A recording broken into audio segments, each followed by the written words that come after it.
만우절 특집 재밌게 보셨나요? 아쉬우실까봐 제 채널에 어울리는 K9도 함께 준비했습니다. 가성비라는 말 이제는 너무나도 익숙하시죠?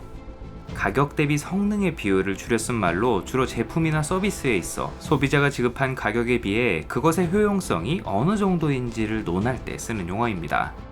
분야를 막론하고 다양한 상품들이 판매 가격에 비해 성능이 나빠 소비자로부터 외면받거나 기대 이상의 성능을 발휘해 가성비 좋은 제품으로 소개되어 많은 사람들의 선택을 받곤 하죠.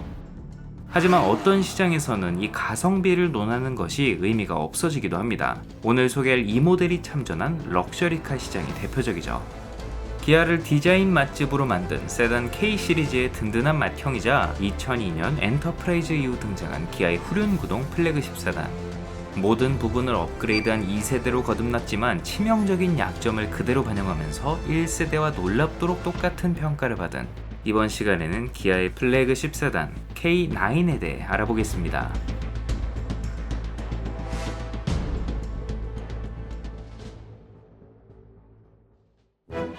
앞서 소개한 오피러스는 분명 고급스러운 대형차였지만 기아를 대표하는 플래그십이라고 하기에는 어딘가 맞지 않는 부분이 있었습니다. 모기업 현대차와의 차별화를 위해 디자인 경영을 내세우며 젊고 미래지향적인 감각의 신형 모델들을 연달아 선보였던 것에 반해 이 내눈박이 오피러스만 어딘가 동떨어진 느낌이 강했죠. 마침 페이스리프트를 거듭해오던 오피러스의 수명이 슬슬 다해가고 있었고 이에 발맞춰 기아차는 달라진 기아를 대표할 새로운 플래그십을 준비했습니다.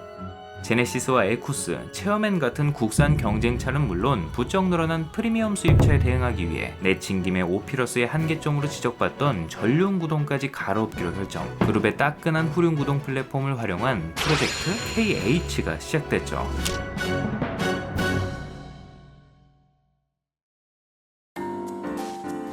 많은 이들의 기대와 관심 속에 기아의 새로운 플래그십 K9이 2012년 국내에 정식으로 데뷔했습니다.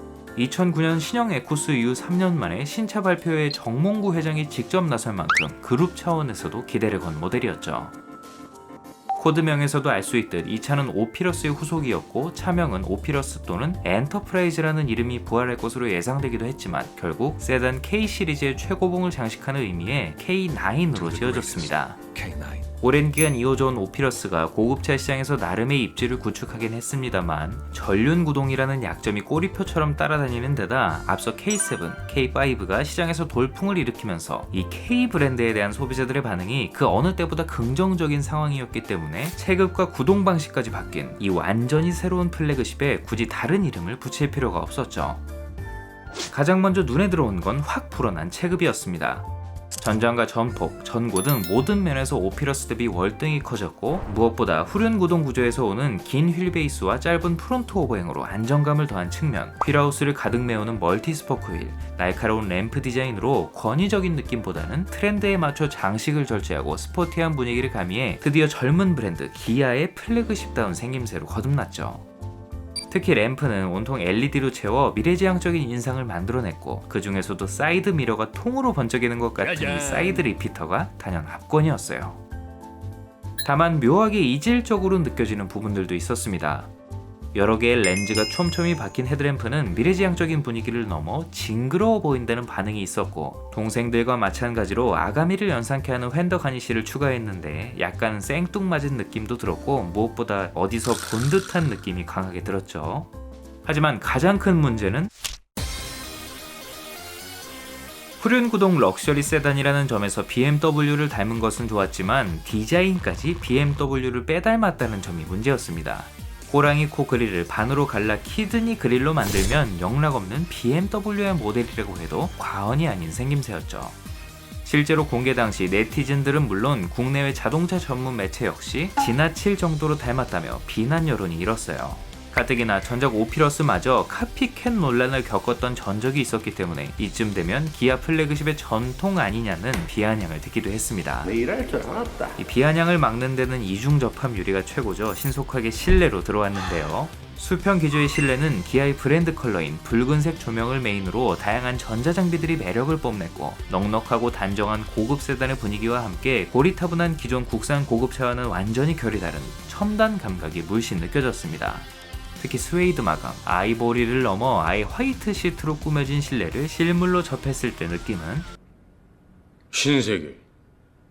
신세계 가장 먼저 운전자를 반기는 건 국산차 최초의 풀 LCD 클러스터로 12.3인치 대화면 모니터에 주행에 관련된 정보를 화려한 그래픽으로 전달했습니다. 직관적인 스티어링 휠의 버튼 배치로 계기판의 여러가지 기능을 손쉽게 조작할 수도 있었죠. 이런 고급차에는 잘 안 쓰는 3스포크 디자인이 이 티를 연상시킨다는 게 문제였지만, 특히 그룹 최초로 헤드업 디스플레이와 전자식 변속 레버가 마련된 것이 눈에 띄었는데, 지금이야 보편화된 장비지만 당시에는 BMW 등 일부 수입차에서나 보던 물건이었습니다.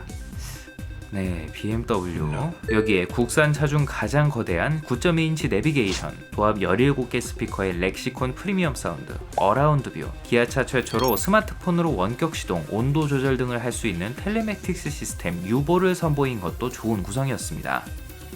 고급차의 트레이드마크인 아날로그 시계도 빠짐없이 챙겼고, BMW의 아이드라이브처럼 하단 콘솔에 마련된 조그 다이얼로 대부분의 기능을 조작할 수 있게 정돈된 분위기를 만들어냈죠. 그쵸, BMW. 뒷좌석 역시 차급에 어울리게 꾸며졌습니다. 질 좋은 가죽으로 감싼 폭신한 시트와 넉넉한 크기의 헤드레스트는 소비자들의 입맛을 저격했고, 열선 및 통풍 시트, 측면 및 후방 블라인드와 전동 리클라이닝, 독립식 공조장치 등 전작의 호화 사양은 물론 B필러 에어벤트까지 추가로 마련돼 더욱 쾌적한 공간을 제공했습니다. 상석에는 버튼 하나로 편안한 자세를 만들어주는 원터치 릴렉스 모드와 함께 등받이에 공기 주머니를 추가해 허리를 편안하게 받칠 수도 있었어요. 또 뒷좌석 승객을 위한 모니터가 1열 뒷부분에 각각 하나씩 마련됐는데, 사실 가격만 비싸고 사용 빈도가 높지 않은 옵션 중 하나지만 럭셔리 세단이라는 것을 단적으로 드러내는 장치죠. 어렸을 때는 왜 이렇게 TV 달린 차들이 멋져 보였는지 모르겠어요. 또 최고급형에는 K7과 오피러스에서 먼저 선보였던, 관광버스에서나 보던 대형 무드 조명을 달아 야간 운행 시 색다른 즐거움을 준 것도 신선했죠.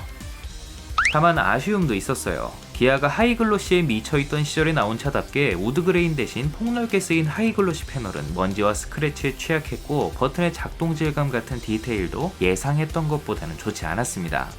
분명 많은 부분에서 한 차원 진보한 것은 사실이었지만, 곳곳에서 어디선가 본 듯한 디테일을 짜깁기에 만들었다는 느낌이 강하게 드는 것은 실내 역시 마찬가지였고, 이중 접합유리도 안에서 나오는 비아냥까진 막아줄 수 없었어요.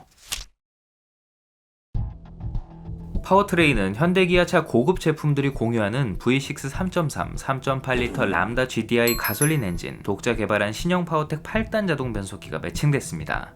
두 가지 모두 앞서 제네시스의 페이스리프트 모델에 적용됐던 사양으로 뛰어난 정숙성과 적당한 힘, 차급을 감안하면 준수한 연비를 제공했습니다. 변속기의 성능이나 신뢰도는 기존에 사다 쓰던 아이신이나 ZF 물건에 미치진 못했지만, 독자 개발 후륜 구동 변속기, 무엇보다 8단이라는 것에 의미가 있었죠. 호기롭게 독일 프리미엄 수입차를 경쟁 모델로 지목한 만큼 일명 물침대라고 불리는 한국식 좋은 승차감의 전형이었던 오피러스나 에쿠스와 달리 의외로 단단하게 세팅됐고, 후륜 구동에 전자제어 에어 서스펜션까지 더해 한 단계 진보한 주행 감각을 제공했습니다.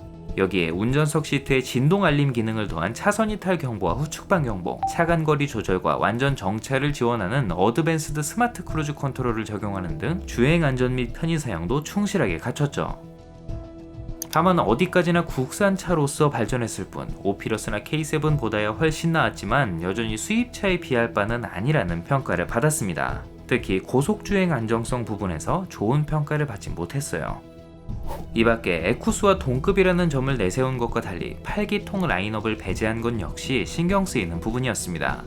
어차피 최상위 모델로서 판매량이 저조한 것은 자명한 일이었지만, 상징성의 의미가 있는 8기통 라인업의 부재는 에쿠스와의 판매 간섭, 한마디로 모기업의 눈치를 봤다는 것 외에는 달리 설명할 길이 없었어요.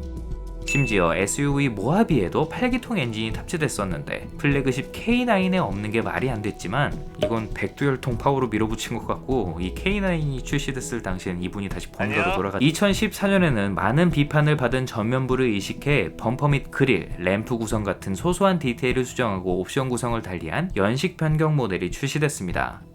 수출 사양의 것을 그대로 사용하긴 했으나 플래그십 세단이 출시 1년 만에 외관을 변경하는 건 꽤나 이례적인 일인데다 신형 제네시스를 의식해 일반형 썬루프를 파노라마 썬루프로 변경한 것, 전동식 트렁크 등 고급 장비를 기본 적용하면서도 시작 가격을 낮춘 것이 핵심이었지만 이 미미한 변화만큼이나 판매량의 변화 역시 미미했습니다. 1차 부분 변경이 이루어진 지 채 1년이 되지 않은 같은 해 12월, 꽤나 큰 폭의 디자인 변화를 이룬 페이스리프트 모델 더 뉴 K9이 출시됐습니다. 기존 줄무늬 패턴 그릴을 메쉬 타입으로 변경해 BMW 이미지를 걷어낸 것과 3가지 알루미늄 휠을 모두 변경한 것이 눈길을 끌었는데 개인적으로 크롬 휠은 좀 부담스럽고 외려 하이트림 휠이 더 멋스럽더라고요. 특히 뒷모습이 확 달라졌습니다.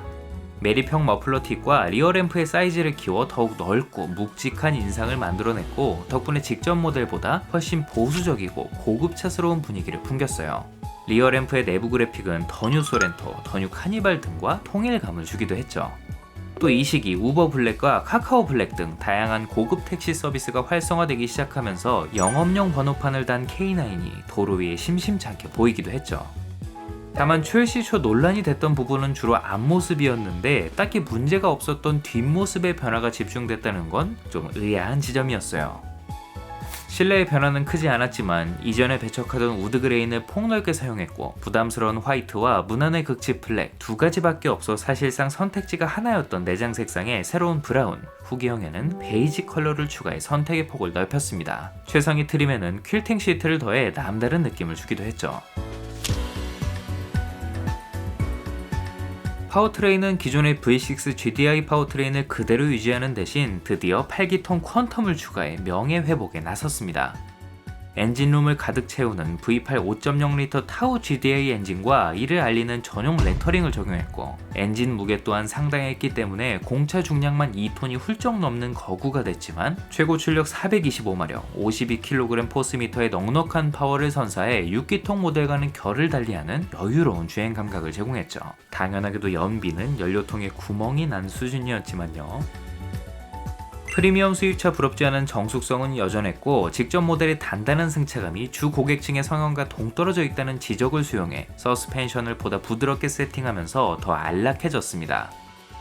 자동 긴급제동 같은 안전사양이 추가된 것은 좋았는데 아쉽게도 차선 이탈 방지 보조 같은 더 높은 수준의 ADAS가 단종될 때까지 추가되지 않은 건 이 더 뉴 K9의 경쟁력을 떨어뜨린 부분이었습니다. 전자식 스티어링 MDPS가 아닌 전기 유압식 스티어링을 사용했기 때문에 구조적으로 넣을 수가 없었죠. 1세대 K9은 분명 에쿠스와 제네시스에 결코 밀리지 않는 호화로운 럭셔리 세단이었습니다. 출시 초 8기통을 품지는 못했지만 현대기아차를 통틀어 가장 최신의 장비로 무장했고 후륜 구동까지 갖추면서 증여받은 플래그십 오피러스의 느낌을 말끔하게 지원했죠. 비로소 새로운 기아를 대표할 만한 모델로 거듭났지만 정작 기아를 대표하는 분들만 탔다는 게 문제였습니다. 당시 오너들을 대상으로 문화 공연을 개최하고 최신 갤럭시 탭을 증정하는 등 프리미엄 마케팅에 힘썼고 출시 전 사전 계약만 3,500여 대에 달해 순조롭게 출발하는 듯 했으나 이 출시 이듬해부터 판매량이 큰 폭으로 하락, 반체급 낮은 제네시스는 물론 에쿠스 판매량의 절반에도 미치지 못하는 저조한 성적을 K9, 기록했습니다. 2013. 서둘러 진행된 페이스리프트로 디자인 이슈를 수습하면서 좋은 반응을 얻긴 했지만 분위기를 반전시킬 만큼 임팩트를 주진 못했고 이 와중에 모든 면에서 업그레이드된 신형 제네시스 G80이 등장해 남아있던 관심마저 빼앗겨버렸죠. 기존에 없던 새로운 대형 세단이라는 신선함과 합리적인 가격은 얼리 어답터 성향이 강한 소비자들을 이끌었고 그들에게 좋은 평가를 받았지만 애초에 합리적인 가격이 중요하지 않은 세그먼트였기 때문에 브랜드 밸류를 중시하는 보수적인 소비자들을 끌어들이진 못했습니다. 기존의 국산 준대형 차를 타던 소비자들에게는 충분히 만족스러운 구성이었지만 프리미엄 수입차를 염두에 두고 있는 고객들을 끌어들이기에는 디테일도 부족했어요. 앞서 오피러스에서 주구장창 느꼈던 고급차가 아닌 단순한 고가차라는 인상을 지울 수가 없었죠. 최소한 독자 엠블럼이라도 달았으면 어땠을까 하는 아쉬움이 맴도는데 오피러스나 모하비가 기아차 내에서 나름 고급차의 이미지를 구축할 수 있었던 것도 전용 엠블럼의 역할이 꽤나 크게 작용했으니까요. 집안 눈치를 볼 필요가 없는 해외 시장에서는 처음부터 V8 엔진 라인업까지 튼실하게 갖추고 나갔지만 이 해외라고 사람 사는 게 뭐 다를까요? 그들에게도 기아 로고를 딴 럭셔리 세단은 모순적으로 느껴졌고 판매량은 처참했습니다. 굵직한 폭스바겐도 실패한 마당에 기아가 잘 될 리가 없었죠. 참고로 지역에 따라 기아 큐어리스 이후 K900라는 근본 없는 이름으로 바꿔 판매했는데 경찰견이나 군견을 K9으로 표기하기 때문에 연상되는 이미지가 좋지 않아 이런 결정을 했다고 하죠. 현지의 문화나 어감, 특정 단어와의 혼동 등 여러 가지 요인에 의해 수출명이 달라지는 것은 비교적 흔한 일입니다. 심지어 북미에서 기아는 전투 중 사망, 즉 전사를 의미하는 킬인 액션으로 놀림을 받고 있던 터라 기아 K9을 그대로 밀기에는 언뜻 봐도 골치 아팠을 것 같아요. 너무 무서워요. 하지만 비인기 모델들이 의뢰 그렇듯 가성비 좋은 중고차로 많은 인기를 끌었습니다. 아무리 국산차라곤 해도 고급 부품을 잔뜩 사용한 만큼 정비비가 만만하진 않았지만 동급 수입차에 비하면 여전히 합리적인 가격이 유지할 수 있었고 대형차라면 피해갈 수 없는 큰 폭의 감가 덕분에 중고 구매 시 만족도가 상당했죠. 엔진의 알루미늄 헤드를 고정하는 나사가 파손되어 냉각수나 엔진 오일이 새는 일명 헤드볼트 누유 같은 고질병이 드러났는데 플래그십에 걸맞는 대우를 해주는지 다행히 10년 20만 킬로미터로 보증이 연장됐다고 하니 중고차 구매하실 분들은 참고하시면 되겠습니다. The new K9.